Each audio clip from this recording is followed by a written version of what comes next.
క్రీస్తు నేడు లేచును. యేసుక్రీస్తు అందరికీ ప్రభువు. ఆ ప్రభువు ఈ లోకానికి ఎందుకు వచ్చాడంటే పాపులను రక్షించుటకు యేసుక్రీస్తు ఈ లోకానికి వచ్చాడు. పాపులు ఎవరు? ఏ భేదము లేదు, అందరూ పాపము చేసి దేవుడు అనుగ్రహించి మహిమను పొందలేకపోతున్నారు. పాపము పోవాలని మానవుడు కోళ్లను, మేకలను, ఎడ్లను బలిస్తున్నాడు. కానీ అవి పాపము నుండి తీసివేయట అసంభవం. మరి పాపము పోవాలంటే యేసు రక్తము ప్రతి పాపము నుండి విడుదలనిచ్చును. పాపములోనే బ్రతికితే ఏమవుతాము? ఏలయనగా పాపము వలన వచ్చు జీతము మరణము. ఆ మరణము నుండి మనలను తప్పించడానికి యేసు ఈ లోకానికి వచ్చి తన ప్రాణాన్ని అర్పించాడు. దేవుడు తన ప్రేమను ఎత్తపరుస్తున్నాడు. క్రీస్తు చనిపోతే నీతిమంతుడు ఎవరు? నీతిమంతుడు లేడు, ఒక్కడునూ లేడు. ఆ యేసుక్రీస్తు మరణించి తిరిగి లేచిన రోజు ఈ లోకంలో రాజులు, ధనవంతులు, పూజింపబడుతున్న వారు అందరూ మరణించారు.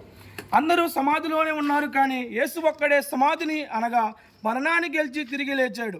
ఆయన యందు విశ్వాసం ఉంచితే నిత్య జీవము అనగా పరలోకము, ఇంకా పాపములోనే జీవిస్తే నీకు నిత్య నరకం.